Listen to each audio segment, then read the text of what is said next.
Graça e paz, irmãos. Tudo bem?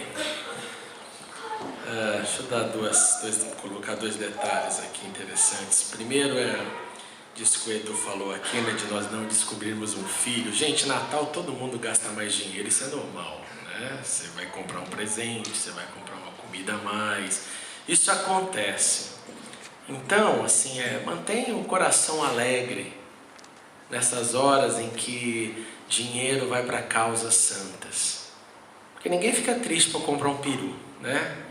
Ninguém fica triste para comer uma boa comida, a gente fica alegre. Então, assim, faça com alegria esses dois projetos, sem peso. Por isso que a Bíblia diz assim, de uma maneira muito singela e muito direta: Deus ama quem está com alegria. Porque sem alegria nada vale, nada vale. Essa é a minha primeira consideração. A segunda consideração é quanto a esse detalhe da questão da lei. Vocês lembram que a gente fez aqui a campanha, só para trazer um update para vocês. Aquela lista que eu passei aqui na igreja foi assinada em toda a Inglaterra por mais de 600 mil pessoas. Essa lista continua online. Então, se você quer fazer algo interessante, divulgue. Só você colocar lá no seu... Eu mando no e-mail da semana para você o link exato. Você pode até divulgar no Facebook, porque a lista está aberta. Porque essa lista já foi entregue a primeira parte, esses mais de 600 mil no parlamento. E quanto mais o número aumentar, maior o barulho. Para aqueles que não estão entendendo nada do que está acontecendo, basicamente na Inglaterra já existe, como você sabe, a possibilidade legal da união civil entre casais do mesmo sexo. Isso já é permitido, ele pode fazer, mas isso é chamado uma união civil, ok? Então a briga, se assim posso dizer agora, porque eles estão também pedindo que, além da união civil, eles querem o título de casados. Então, não só o lado cristão, mas até o lado mais, vamos pensar assim, das pessoas de mais tradição, acima de tudo, o Partido Conservador, parte dele, tenta manter que casamento em toda a história, independente de religião, porque o Estado é laico, o Estado não deve depender de religião, era a união entre um homem e uma mulher. Essa é a briga, então. Aí eles querem, então, o lado que é a favor quer manter que casamento, toda a história é a união entre um homem e uma mulher, independente de religião. O outro lado quer dizer, não, casamento agora é a união de qualquer indivíduo, seja ele qual sexo for. Esse é o ponto. E tem muitos argumentos contra e a favor, e pode sim, como já estão se levantando, se vai nessa linha, só para você entender, um dos grandes dramas, amanhã alguém pode falar, bom, agora então a sociedade mudou e casamento é a união entre um homem e duas mulheres. Por que não? Se a sociedade mudar e começar todo mundo a adquirir o conceito de poligamia, que é mais legal, né? Porque é plural, por que um homem provedor? 3. Se a sociedade muda então com seus valores, daí o Estado, a vida tem que mudar por causa disso. Então é mais ou menos por aí. Então ore sim. É uma briga bem pesada, mas volto a dizer, quer fazer algo efetivo, divulgue a lista e ore, porque daí assim pelo menos a nossa voz é escutada. Vamos abrir nossas Bíblias no Evangelho de Lucas, capítulo 1. Nós vamos ler 2 pequenos trechos. O primeiro é capítulo 1, verso 18 a 20. Muito feliz de ver o André e a Maia aqui, que eu já vi a Cíntia, né? Nós oramos. A Sheila também está aqui, mas a Sheila não era doença, estava, né? É que a Maiazinha foi para o hospital e tudo mais, e graças a Deus estão aqui. Mas claro que é uma alegria ver todos. Lucas 1, capítulo 1, verso 18. Nós vamos ler 18 a 20, continuando a nossa série sobre Natal. Diz assim: Zacarias perguntou ao anjo: como posso ter certeza disso? Sou velho, minha mulher é de idade avançada. O anjo respondeu: sou Gabriel, o que está sempre na presença de Deus. Fui enviado para lhe transmitir essas boas novas. Agora você ficará mudo Não poderá falar até o dia em que isso acontecer, porque não acreditou em minhas palavras, que se cumprirão no tempo oportuno. Agora pula aí alguns versos, verso 34, mesmo capítulo. Diz assim: perguntou Maria ao anjo: como acontecerá isso, se sou virgem? O anjo respondeu: o Espírito Santo virá sobre você, e o poder do Altíssimo a cobrirá com a sua sombra. Assim, aquele que há de nascer será chamado Santo, Filho de Deus. Também Isabel, sua parenta, terá um filho na velhice. Aquela que diziam ser estéril já está em seu 6º mês de gestação, pois nada é impossível para Deus. Respondeu Maria: sou serva do Senhor, que aconteça comigo conforme a tua palavra. Então o anjo a deixou. Senhor, obrigado por essa noite, por aqui estarmos juntos. Dá-nos agora da revelação do Santo Espírito, da atenção devida, que os nossos olhos possam ser abertos para ouvirmos, para enxergarmos, para retermos aquilo que é a tua palavra, para a tua glória e para o nosso crescimento, em nome de Jesus, amém e amém. Irmãos e irmãs, depois de muitos anos de silêncio profético, vem aquilo que Paulo chamou de plenitude dos tempos. A plenitude dos tempos nada mais é um novo momento na questão espiritual do mundo. Porque, como eu tenho dito, entre Malaquias e Mateus existe algumas centenas de anos, e chega então o momento que o cenário está pronto. O grego é a língua internacional, a cultura grega domina parte do mundo, o pensamento helênico, a dialética, o conflito de ideias, a exposição de ideias através do pensamento, o pensamento como forma de indagação para aquilo que deve ser aceito ou não, tudo isso já estava pleno no mundo.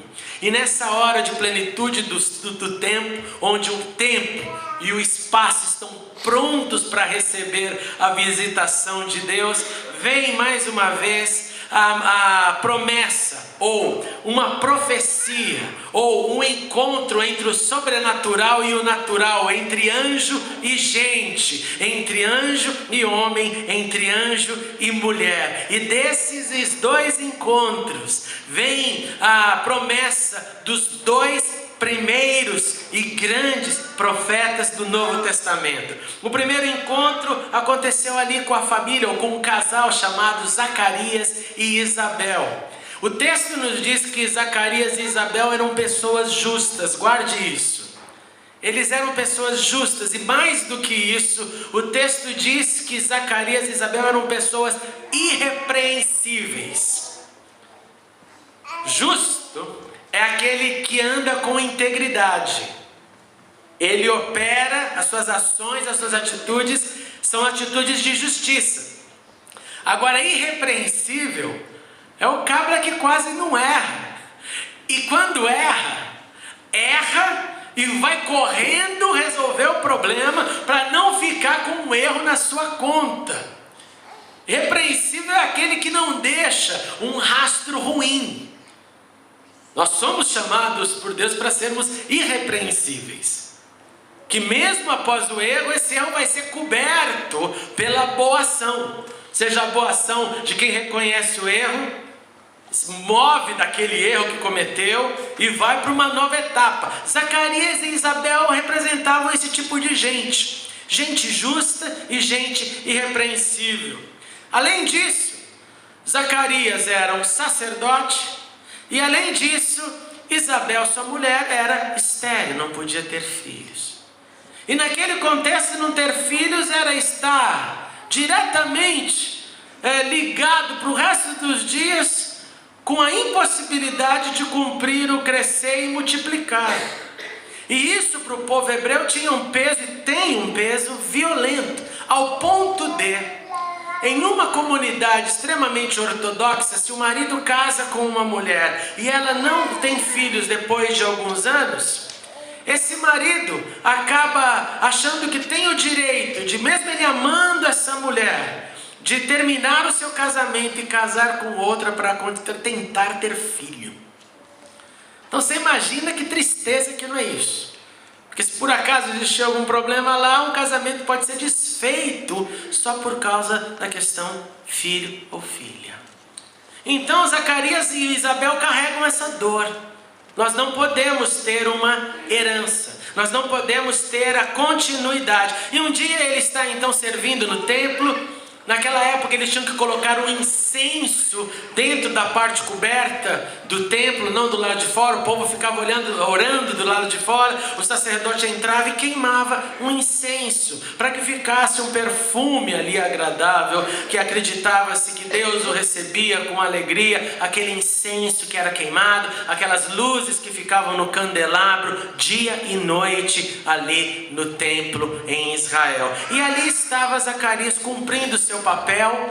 Foi sorteado numa escala que a gente não sabe bem como funciona, mas que era o desejo de todo sacerdote, pelo menos poder uma vez na vida fazer essa honra que Zacarias teve. Não era algo comum, não era algo que com certeza todos tinham o privilégio, porque o número sacerdotal era um número muito grande. Nós estamos falando aqui de milhares de pessoas e não de algumas dezenas de gente que servia no templo. E ele ali naquele momento auge, o dia que ele está debaixo do spotlight da vida, representando o povo, o anjo Gabriel, esse anjo que a Bíblia nos diz que ele é o capataz mor de Deus. Já pensou nisso? Porque eu passo o Natal pensando em todas as narrativas sem parar um minuto. Na Páscoa da mesma forma. E eu te encorajo a fazer isso. Nós estamos ainda com alguma distância do Natal. Não perca esse momento. Vem esse ser aparece ali diante dele. Presta atenção, esse ser aparece. Não é sonho, ele aparece. E quando ele chega diante de Zacarias, ele já vai falando logo o password, a senha. Sabe qual é a senha? A senha é que o anjo traz para o sacerdote aquilo que ele pedia. E essa é uma das grandes formas de entender quando é Deus. Você pode estar lá, como já aconteceu muitas vezes, Mulher já era casada e feliz, vem um profeta safado e fala: eis que te digo, minha serva, tem um homem preparado para você. Pô, eu estou casada, meu filho. Tem um homem para mim? Você quer que eu faça o quê? Que eu termine e pegue outro? Que loucura é essa? Zacarias então tem exatamente essa oração e o anjo vem e coloca: olha, você vai ter um filho. Você vai colocar o nome dele de João. Vai ser homem, não vai precisar fazer o ultrassom, Marcela e Marcos. Já estou falando já agora. É João, vai ser homem. E esse João vai vir para ser um separado de Deus. Esse João é o primeiro profeta do Novo Testamento. Esse João vem com uma missão. Ele vem inclusive com seus dias contados, porque o final dele não é muito legal. Mas ele vem para preparar o caminho do segundo profeta do Novo Testamento, que é nada mais nada menos que Jesus. A diferença entre esses dois profetas é 6 meses de vida. E aí você então vai fazer com que esse menino cresça separado. Ele não pode beber vinho, ele não pode nunca chegar perto de uma uva, ele nunca vai comer um cachinho de uva, ele nunca vai pisar ali no lagar onde todo mundo dançava pisando na uva. Ele não vai poder nem chegar perto desse centro comunitário, desse centro de alegria da sociedade, desse pub do Israel antigo, porque ele é separado. Ele tem alguns votos a cumprir, porque ele tem um papel no reino de Deus. Nessa hora é muito interessante, porque mesmo como eu disse, tendo feito a conexão com o password, com aquilo que era oração na casa de Zacarias, Zacarias vem com a sua dúvida. E a sua dúvida ocorre diante do sobrenatural. Mesmo estando, presta atenção, mesmo estando diante do sobrenatural, ele duvida. Mesmo estando diante de um anjo, ele ainda pede por um sinal. E isso vem aqui nessa palavra. Como que eu vou ter certeza? Eu preciso de um sinal. Estar vendo o anjo ao vivo e a cores, o anjo Gabriel. Eu ainda preciso de um sinal. Alguém aqui já viu um anjo face a face? Eu ouvi uma história uma vez de um camarada que dizia que queria ver anjo. E ele começou a jejuar que nem um louco, já estava perdendo as forças. Ele falou: Deus, ou o Senhor mostra esse bendito anjo, ou eu vou perder minha fé. Aquelas orações malucas, né? E segundo esse relato, na hora que o anjo começou a chegar perto, ele falou: Senhor, tem misericórdia, eu não quero ver mais ninguém.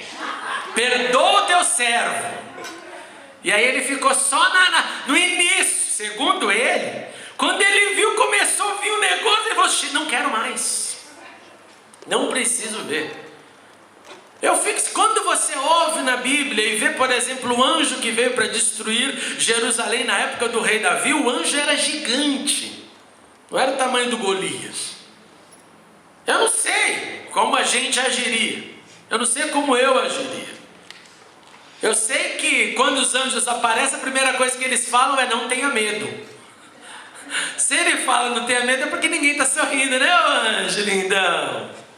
É porque bateu algum desconfortozinho, assim de: meu, que negócio é esse? Zacarias, diante desse ser, e volto a dizer, é o ser que serve a Deus, não é mais um do céu. Ele pede o sinal. E pedindo o sinal, ele demonstra a sua incredulidade. Se a tua cabeça é daquelas que vai fazendo ligação com a Bíblia conforme está lendo uma mensagem, você pensou em Abraão. Se você não pensou em Abraão, você tem que lembrar que Abraão viveu um momento semelhante. Lá em Gênesis 15, ele já bem velho, ele também tem um encontro com a voz de Deus. E a Bíblia nos diz que ele é levado para fora da tenda dele, para ele olhar para as estrelas do céu. E segundo a ciência, um homem, quando olha para o céu estrelado, ele consegue no máximo contar entre 3 a 4 mil estrelas. Para quem não tem nenhum filho, imagina 3 mil, 4 mil estrelas, já é um negócio chocante. Mas quando Abraão ouve que ele seria pai, e que ele não seria filho do seu ajudante, o servo Eliezer, o Damasceno, Abraão acredita.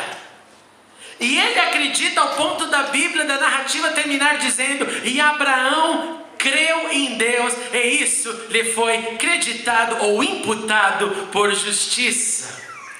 Então não era novidade na Bíblia o encontro com o ser, ou o encontro com a voz de Deus dizendo: vou fazer um milagre, espere que vai acontecer. Abraão acreditou, Zacarias duvidou. E diante dessa dúvida, eu percebo que essa dúvida de Zacarias demonstra uma característica ou tendência humana, as mulheres vão gostar disso agora, masculina. É uma tendência, ao meu ver, masculina. Por isso que eu coloquei o título dessa mensagem: ele quer um sinal e ela saber como acontecerá. Zacarias, ele pede um sinal, porque ele, na minha opinião, ele faz parte dessa casta chamada homens. Assim como Tomé ali diante do Senhor Jesus, antes mesmo de vê-lo, tendo ouvido aqueles que ouviram, já diz de antemão: eu preciso ver e tocar, eu preciso de um sinal, e ponto final. Se eu não tocar, não adianta Pedro, não adianta João, não adianta André, não adianta ninguém falar nada. Eu não acredito. Eu preciso de um sinal. Eu acho que, como Tomé, na maioria de nós, e como Zacarias, homens, estou falando com vocês, comigo, nós possuímos uma sensibilidade, na maioria das vezes, ou talvez a regra e não a exceção, minimizada. Nossa sensibilidade é minimizada. Talvez um pouco pelo machismo, talvez um pouco pela cultura, Talvez por nós preferir que os eventos da vida aconteçam do jeito que a gente quer, né? Geralmente o homem quer ter o controle. Ele quer assimilar e cuidar de tudo. Então se a coisa não é exatamente do jeito dele, a situação foge um pouco do seu domínio e controle. Então se não há esse sinal, a coisa não acontece. Você tem uma ideia, homens, e você sabe disso, justificam a ausência de uma fé plena. Essa ausência, a fé plena, eu quero dizer, por aquela que coloca o Senhor acima de tudo, em primeiro lugar, como Jesus falou de maneira bem clara. Reino em primeiro lugar, o resto segundo, terceiro, quarto e assim por diante. E quando nós, homens, justificamos essa ausência de fé, nós tentamos tampar essa justificativa ou colocar como argumento para essa justificativa que são as nossas responsabilidades, os nossos deveres, as nossas contas para pagar, o jeito que a gente rege a vida, o jeito que a gente vive. Então não tem um sinal, não faço nada. Não tem um sinal que eu possa segurar e colocar ele aqui na minha mão, então eu deixo ele em algum lugar, eu não manifesto nada. Esquecemos, homens, por causa, de novo, dessa talvez sensibilidade diminuída pelo machismo, pela cultura. Esquecemos de olhar para os lírios dos campos. Esquecemos de olhar o que Jesus diz de uma maneira linda. Eu vou suprir, eu supro flor, eu supro gente. Esquecemos de olhar para os passarinhos, que não guardam comida para amanhã. Quer dizer que você tem que ser um vagabundo e não pensar no dia de amanhã. Não, mas uma vez que você faz a tua parte, descansa no Senhor. Descanse e confia no Senhor. A exortação então aqui do exemplo de Zacarias para nós homens, vem com esse exemplo. Mesmo após o encontro com o sobrenatural, ele pergunta, como acontecerá? Ele pergunta, eu quero um sinal e não como acontecerá. Então a primeira lição que eu acho que eu tiro é essa linguagem que é a manifestação do que a gente deve acreditar. Quando Deus falar alguma coisa para você, não precisa fazer, vamos fazer a prova agora. Mas e aí, Deus, eu quero uma certeza. Me coloca aqui uma marca no braço para eu saber que o Senhor falou mesmo. Quando Deus fala com a gente, escute a voz dele e siga com aquilo que ele falou. E acima de tudo, homens, eu não estou tirando mulher totalmente dessa equação, mas estou falando de questão generalizada. Tenha coragem de ouvir e obedecer. E eu tenho certeza absoluta de que todos nós carregamos palavras de Deus que temos certeza que Deus falou conosco. E nós preferimos às vezes colocá-las on hold, sabe? Não, deixar ela num canto da existência. Porque eu não tenho o sinal. Então sem sinal também não vou fazer nada. Soa bonito, né? E por isso que tem tanta gente orando por aquilo que Deus já falou. Deus não vai falar de novo, porque Deus não é um repetidor. Ele tenta fazer a gente crescer. Eu repito com a Camila porque é minha filha. Eu repito 30 vezes com ela as coisas, 50 vezes com ela. Para ela aprender. Agora que ela crescer, não vai poder ser assim. Hoje eu falei com ela 2 vezes. Na terceira eu fui para cima dela. Peguei ela pelo braço e falei, você vai fazer isso agora, porque o papaizinho está mandando você. Ela foi, fez cara de choro. Eu falei, também não chora, porque eu estou falando, pedindo para você. Eu não espero, filhinha. Ela foi, olhou para mim, desculpa papai. Eu falei, papai te ama, deu um abraço. Vai lá pedir desculpa para sua mamãe. Foi lá pedir desculpa para a mamãe, todo mundo feliz, todo mundo. Mas se eu deixar, vai ficar uma loucura. Agora, depois de adulto, você não faz isso, né? Depois de adulto, vira aquele inferno verdadeiro. Então eu acho que Deus, da mesma forma, Ele vai dando as suas chances quando somos bebês da fé. Vamos lá, precisa de mais um empurrãozinho, deixa eu falar de novo, ele não entendeu ainda. Mas depois que ele percebe que entendeu, aí ele fala, é por aqui, meu, não quer? Deixa ser jogado no mar e comido por um peixe. Aí lá o peixe ensina. O peixe ensina. Você não quer obedecer, a vida vai ensinar. Então Zacarias pergunta e pede erroneamente por um sinal.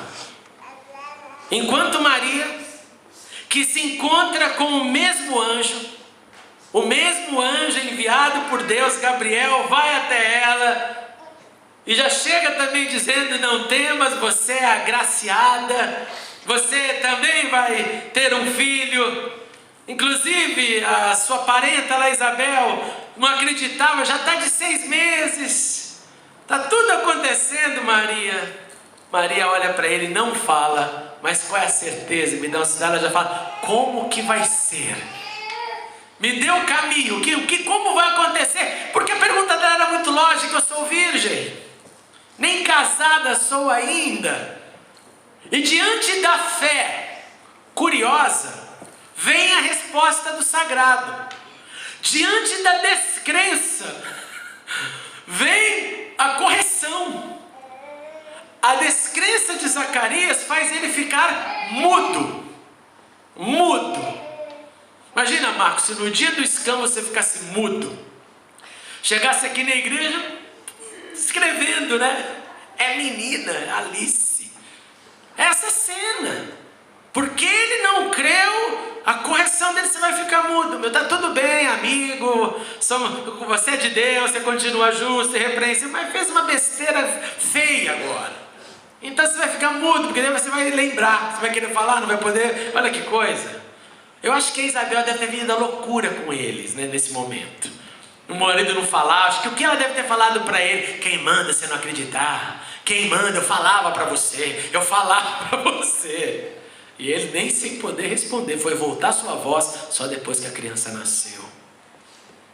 Olha que coisa.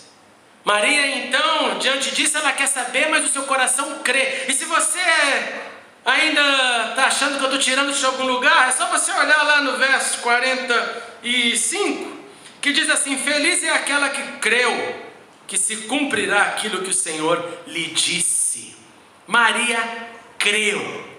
Maria acreditou, por isso que a sua curiosidade foi saciada. O Espírito Santo virá sobre você, Maria. Não é obra humana, você não vai se deitar com José, é o Espírito de Deus. A Bíblia também nos confirma que José, mesmo depois de sabendo de toda essa jornada linda que ele ia entrar com Maria, uma mulher que era grávida não dele, mas de alguma do ser celestial maior que é Deus, dele ter aceitado isso, a Bíblia diz que ele não teve relações com ela.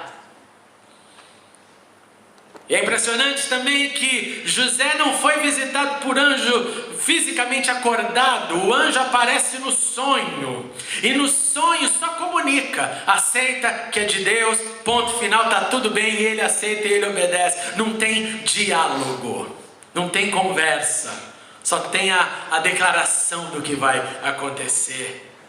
Maria então representa a boa decisão, que é a decisão de quem acredita.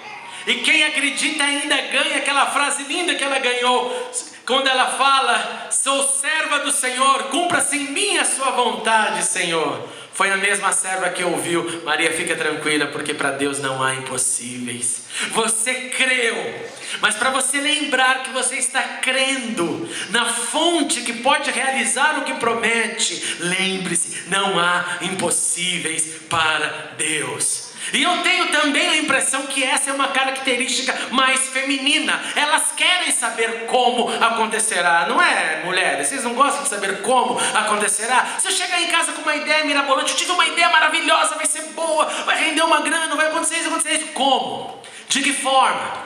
Quais são os passos? Não, está tudo já arrumado. A gente já chega assim, já está tudo arrumado. Eu já falei, já tem o sinal. O sinal é que meu amigo fez e deu certo. Geralmente os sinais são esses. E aí não vai lá. E ela: não, mas não, eu acho que não é bem assim, né? Eu acho que tem que pensar. Não, você está vendo? Já viu o seu pessimismo de novo? Por isso que eu não aguento você mais.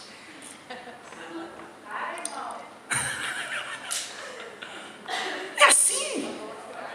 Mulher quer saber já quais serão os passos. As mentes delas são mais regradas. Daqui vem para cá, daqui vem para cá, daqui vem para cá.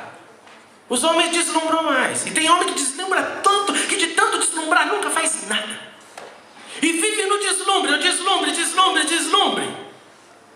Tem ideias, não realiza nada. Não sai da ideia 2. Estava falando isso com o Davi na semana passada, quarta-feira, né, Davi? Que Deus falou muito sobre isso comigo. Que ter boas ideias não é vantagem para ninguém. O problema é você pôr ela em ação. Põe ela em ação. Essa semana começou uma fase muito interessante na minha vida, que vocês sabem que por muitos anos eu tenho lutado para dar aula da Bíblia. Eu amo fazer esse negócio, quero fazer cada vez mais, quero entrar em cada vez mais lugares para ensinar a Bíblia, porque eu acho que a Bíblia é o que pode mudar o ser humano. Fiz uma entrevista essa semana com uma empresa lá em Israel, fiz um teste com essa empresa e passei. Bendito seja Deus, para ser professor de hebraico, para dar aula por internet, por gente espalhada pelo mundo. E eu fiquei feliz da vida, falei, obrigado, Senhor, porque um dia lá atrás eu visualizei que eu quero tocar mais gente, quero poder ser útil para mais gente, quero ensinar mais gente. Mas se eu te conto o trajeto de quando eu pensei isso até aqui, meu Deus do céu, é de escola a escola, de curso a curso, de prova a prova, de momento a momento, até chegar no lugar, e é legal. E chega aqui, já vem no próximo, e o próximo vai ser, não sei por quê, para ser útil nessa vida com os meus dons. Só isso. Então as mulheres, elas já têm mais esse código nelas, de que elas querem saber como acontecerá, como vai ser, e isso tem que ser visto por nós como bênção, não como um agente contrário. Após a ressurreição, se você quiser mais um exemplinho, Maria Madalena ouviu do Senhor. No diálogo ali, no jardim do túmulo, o mestre simplesmente olha para ela, está conversando, está dando corda para ela não percebe que é o mestre, de repente ele fala, Maria Madalena. E ela fala o quê? Rabone. Já sacou na hora. Já vai correndo contar como acontecerá. Deixa eu já prever. Enquanto, como já citei, o Tomezinho precisa, não estou entusiasmado. Eu quero sinal. Irmãos e irmãs, homens e mulheres, esses dois eventos relacionados com o Natal, com o nascimento de Jesus, primeiro com a promessa dos dois profetas, deve nos encorajar uma decisão de fé e ação. O Senhor fala conosco, o Senhor tem falado conosco, o Senhor tem falado com você na sua individualidade. O Senhor chama-nos a atenção com eventos no dia a dia, nas lutas, nas dificuldades. Ele está sempre pronto para falar, porque o seu nome é Emanuel, Deus conosco. Agora a gente precisa dessa decisão final, de eu vou obedecer imediatamente. E se a minha curiosidade me levar a perguntar, mas como vai ser, Senhor? Ótimo, tudo bem, siga o exemplo de Maria. Mas não jamais, Senhor, o Senhor tem certeza? O negócio está meio assim, está parecendo difícil, será que o Senhor não se enganou? Tem gente que inconscientemente pensa assim, será que o Senhor não se enganou? Não seria melhor? Nas minhas conversas de gabinete eu ouço esse tipo de conversa. Mas pastor, não é que talvez eu tenha que falar para Deus como Ele vai fazer? Não faz isso não. Vamos fazer como Maria. Cumpra-se em mim a tua palavra, porque eu sou tua serva. Sejamos também humildes, acima de tudo nós homens, de aprender com as mulheres, de aprender com essa característica, com essa razão, e que essa razão nos ajude a aperfeiçoar os dois. Que a gente possa sim lembrar que crer sem obediência é desonrar. Eu creio, mas não obedeço. Eu obedeço, está desonrando. Então, o que adianta falar isso? Eu creio muito, mas e aí? Não está colocando na vida, está desonrando. Eu termino nos lembrando que Zacarias era justo, irrepreensível, mas diante do novo, diante da novidade, que ele orava por ela, diante da novidade, ele manifesta descrença. De modo que, quando o novo te visitar, esteja pronto para dar esse passo de fé. Porque o velho que já está em você, que você já sabe, que você já entendeu, que você já dominou, que você crê e obedece, já virou parte do seu comportamento. Mas o novo de Deus traz a necessidade de novas atitudes. E quando o novo nos visita, nós precisamos dizer como Maria: cumpra-se em mim a tua palavra. Vamos ficar de pé e vamos orar.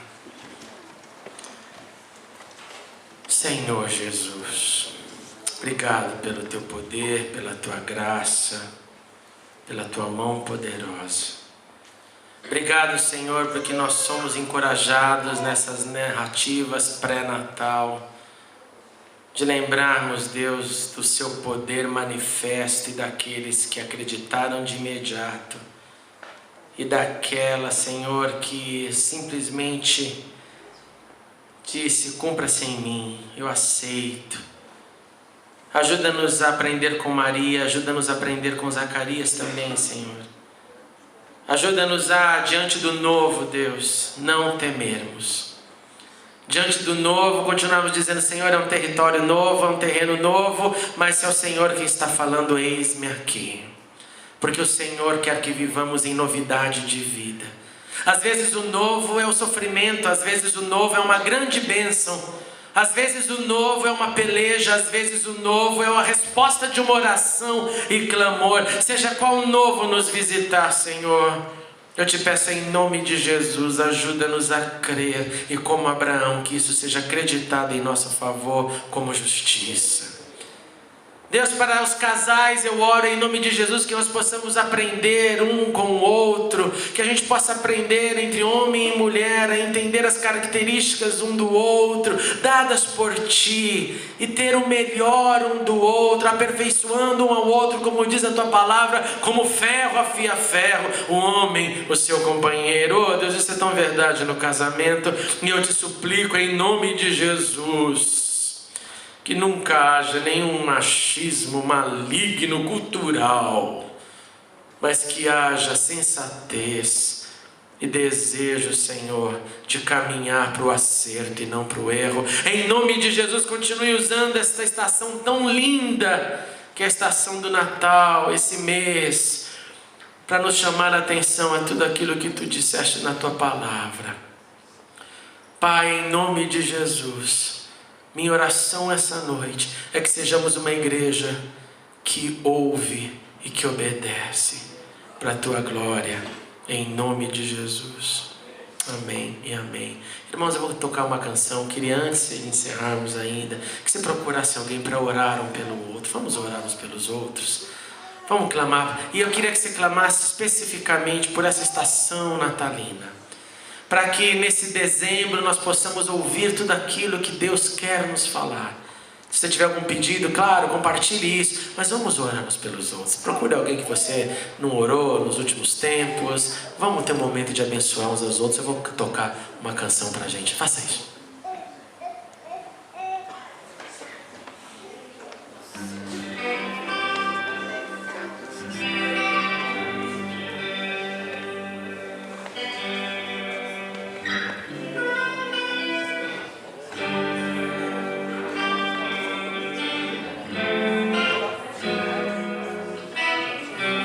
Nas estrelas vejo a Sua mão, e no vento ouço a Sua voz.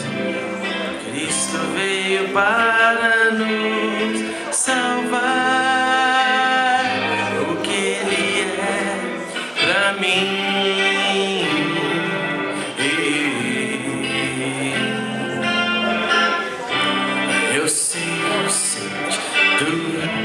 do Natal, pois na história tem o seu lugar. Cristo veio para nos salvar. O que Ele é para mim, até que um dia seu amor sentiu sua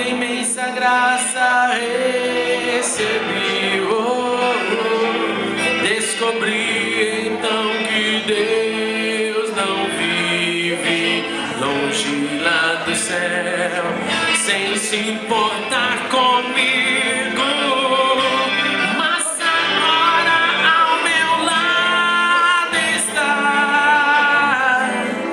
Cada dia sinto o céu cuidar, ajudando-me a caminhar. Tudo é Jesus pra mim. Tudo é Jesus pra mim.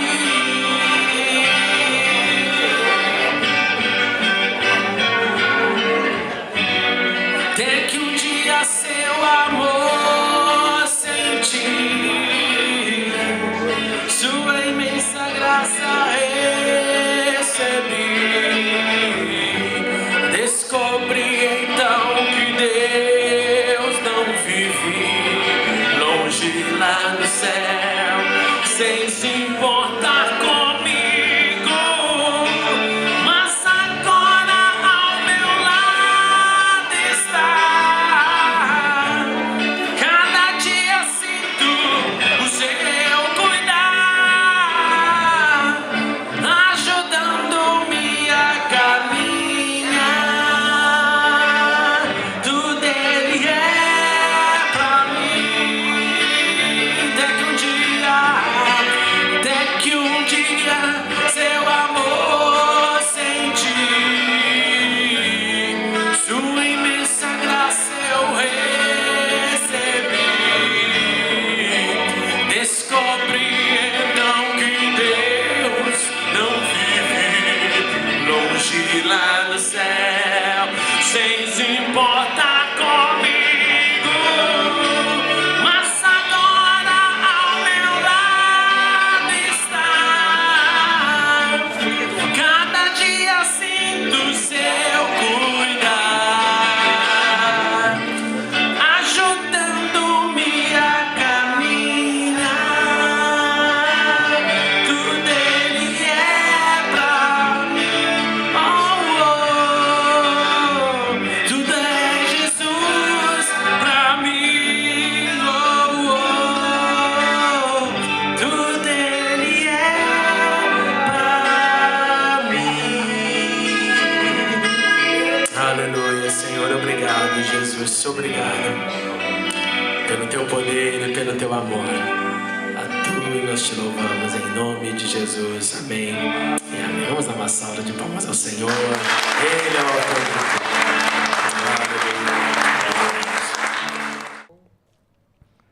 Muito obrigado por assistir a mensagem. Clique agora em inscreva-se para se cadastrar no canal e ser avisado de todas as novidades. Se você quiser ajudar na divulgação, clique em gostei e adicione o vídeo nos favoritos. Não se esqueça também de conferir as mensagens anteriores. Obrigado e até a próxima.